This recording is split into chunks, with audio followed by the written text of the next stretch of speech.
it's Ukulele Saz. Welcome back to another video.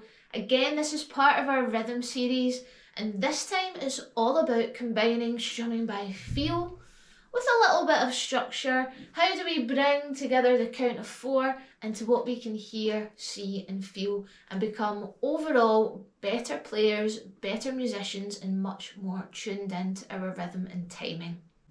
Let's jump in and find out. If you like this video, don't forget to give it a like, leave me a comment, let me know what you liked about the video. Check out my other videos in my strumming rhythm series to help make you a much more confident strummer.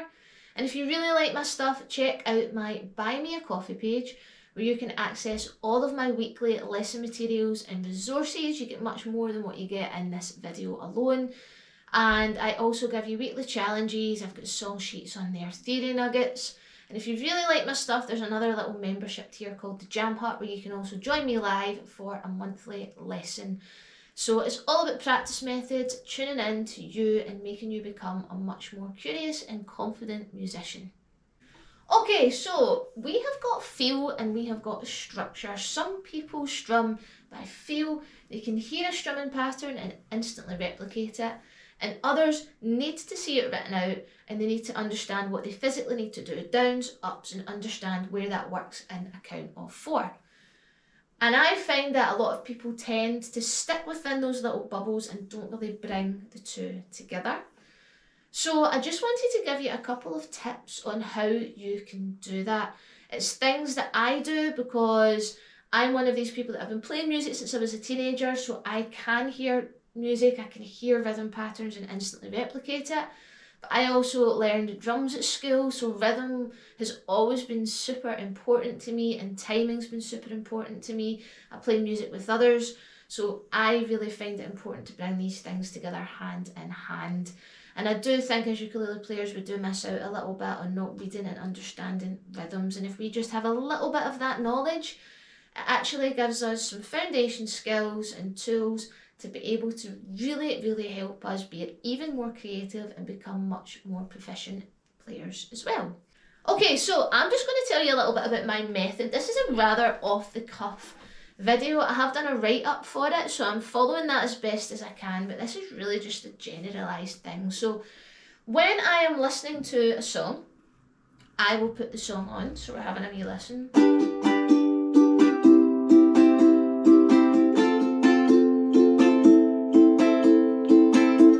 Listen to that. The first thing I'll do is I'll feel the beat. You can move, tune in, and really feel the beat. Now, as you notice, I'm also tapping. I'm clicking, well, attempting to click my fingers. It's never something that I've really been able to do. But what I am going to do is I'm going to use the back of my ukulele and I'm going to tap. So this is my metronome, okay? So this is also my 1, 2, 3, 4. 1, 2, 3, 4. 1, 2, 3, 4. 1, 2, 3, 4. 1, 2, 3. And then what I'll do is I'll keep that going and I'll notice is the strumming pattern playing on the count of 4, or is it falling in on the offbeat as well? So let's do a little example. What I also would like you to do is grab a pen and paper. So if you haven't done that, do that just now. Okay, so you've got your pen and paper. I am going to play a rhythm pattern and I'm going to play it over and over and over again. While I do that, I want you to tap and count 1, 2, 3, 4. 1, 2, 3, 4. I'm going to play it over and over again. I'm then going to stop playing that rhythm pattern. And what I'd like you to do then is keep playing it in your head, and then I'll explain what to do next. I'm going to play the same pattern over and over. This will be really easy. So 1, 2, 3, and.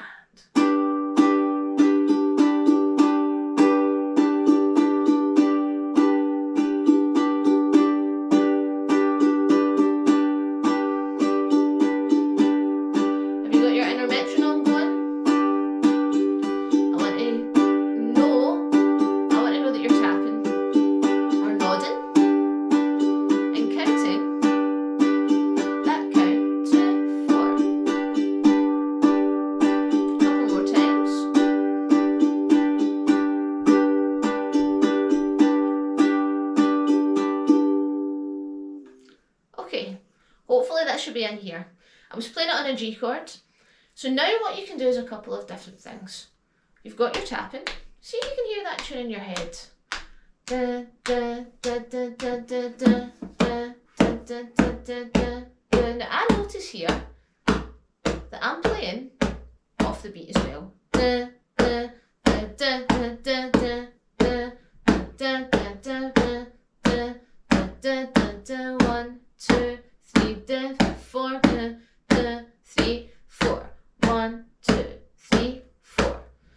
I can hear that there's some beats happening in between beats 3 and beats 4. So 1, 2, 3 and 4 and 1, 2, 3 and 4 and 1, 2, 3 and 4 and 1, 2, 3 and 4 and... Okay, now let me try that on the ukulele and see if it sounds exactly what I done. So give that a little try just now. See if you can write it down in the count of 4. Physically write that down. You can write down it in numbers, write it down in down and ups, because that's really important as well. And what I would also like you to do is I would like you to play it on your ukulele. So give that a little go. Okay, so now that you've done that, I'm going to play exactly what it was a couple of times, and then I'm going to speak it out in downs and ups and in a count of 4. So 1, 2, 3, and...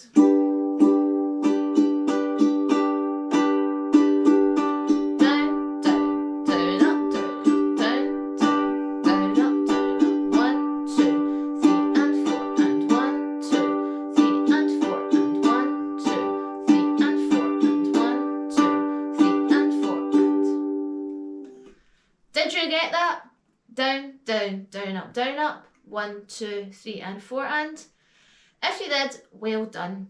If you didn't, that's okay, because now you know what it was. When you don't get it right, that's part of the process. It's going to happen. It happens to me all the time. Wait till you get into 16th notes and we start counting 1E and a 2E and a 3E and a 4E and a, because straight away you're doubling the number of little beats that you have to listen to. So don't worry if you don't get that right. The most important thing is actually applying that process.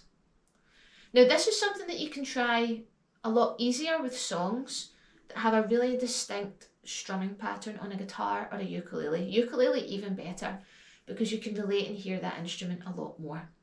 It might be a friend that's playing a rhythm pattern. You might get somebody in your ukulele group that's strumming a rhythm pattern and you say, right, slow it down, can I listen to that? And just try and write it down. Play it back. It's the process of trying and connecting what you're listening to what you're writing. Rather than just being told the information or simply just hearing the information, you're actually taking both of those things and putting them together. You're putting the practice in. It shouldn't be painful. It might be a little bit painful. It will certainly be challenging. It will certainly feel tough, but that's okay. It's going to feel like that. That's part of the process. What you'll find is, once you've done that a few times, you'll then instantly recognise what a strumming pattern is within a count of 4. And you don't need to go through that work anymore. And you'll be so tuned into it. The most important thing is actually giving it a go and taking the time to do it. You might be thinking, but what about those songs that maybe don't have a strumming pattern? 80s synth music, which is all synth stuff. You don't hear a guitar, you don't hear a ukulele. Listen to the beats. Where does the emphasis in the beats fall? So Take On Me, for example, is a great example.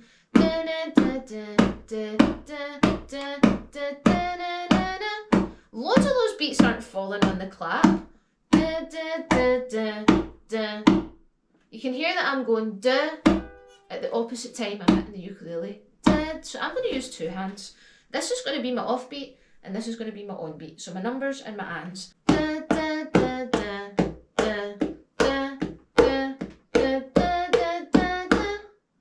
So now I'm going 1 and 2 and 3 and 4 and keeping that going.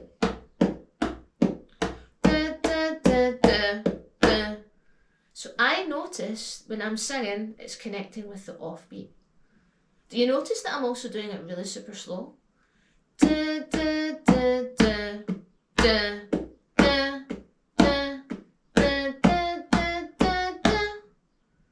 So I noticed there was a lot of down, up, down, at the beginning and at the end, but in between there was a lot of offbeat rhythms, offbeat notes. So I can physically see that. I'm connecting physically what I'm doing to what I'm listening to, and then relating that to a count of 4. It seems like a tricky process, but it's just about starting slow and taking it easy. Okay, so that's a couple of examples. That's me showing you how I would normally do things. I would have done it with a song, but YouTube's funny with the whole copyright situation, so I'm just trying to explain the process as best as I can. For me, it's all about tuning in, and it's about tuning in what you're listening to, what you're seeing when you write it down, what you are playing, and what you are physically doing. When you connect your hands to that number 1 and 2 and 3 and 4 and you also sing the tune at the same time, you're connecting in all of your senses and all of those different ways that we learn and receive and understand information. Yes, your strength might be to listen and replicate, but when you're listening and tuning in your count of 4 by physically doing something too, then hopefully that will make a big difference, and that will strengthen your ability to be able to understand the count of 4, because you can feel it, and you can feel it because you're hearing it. I know that might sound a little bit, I don't know, it might sound a bit silly, but it works. It's about tuning everything in. Okay, so here are my top tips on how to combine feel and structure. The first one is count. Count and do. Use your hands to count and replicate what you're saying and what you're doing together. Tune in that inner metronome. Tune in all of your senses. The next one is start simple. Do not try and do all these really hard, overcomplicated rhythms, and if they are overcomplicated, try it, but it's okay that you're not going to get it right the first few times. Embrace failure. You're going to get it wrong. You're going to make mistakes. It's part of the process. You're not going to get everything right the first time. The most important thing is actually trying it. And when you do make a mistake one time, you're more likely to probably remember it the next time. I don't know if there's scientific proof behind that, but it seems to me, anyway, from my experience, when I get a rhythm wrong, when I then spend the time correcting it and getting it right, I'm going to get that right again every time because I remember. The whole learn from your mistakes type thing, is it a myth? Who knows? The other thing is go slow. If you're doing that Take On Me riff, for example, and trying to understand the beats and that, it's so fast. You're not giving your brain time to think about what's on and what's on the offbeat. Slow it right down. And also repetition. Do it over and over again. Do it as many times as you need to. Tune in, hear what you're hearing, do it over and over again, hear it in your head over and over again. Start your metronome, start counting, slow it right down, and give it a go. Write it down. And hopefully, before you know it, you're able to hear a strumming pattern and instantly know what it is in a count of 4. You'll hear offbeat rhythms, you'll listen to a song and you'll go, oh, that's offbeat, that's syncopated. Oh, that chord change came in slightly early. You'll surprise yourself. It's all about getting curious about what you're listening to, getting curious about those patterns and trying to connect them together. Tune in everything you've got, slow it right down, and just give it a go. You'll probably surprise yourself. If you liked this video, don't forget to check out the lesson materials on BuyMeCoffee. These are the types of things that I go over in my online live lessons. If you join the Jam Hut, you can join me once a month for this live lesson, and we'll go over things like this in a lot more detail and really tune into what is going to make you a more confident ukulele player overall. Thanks again, and I'll see you the next time.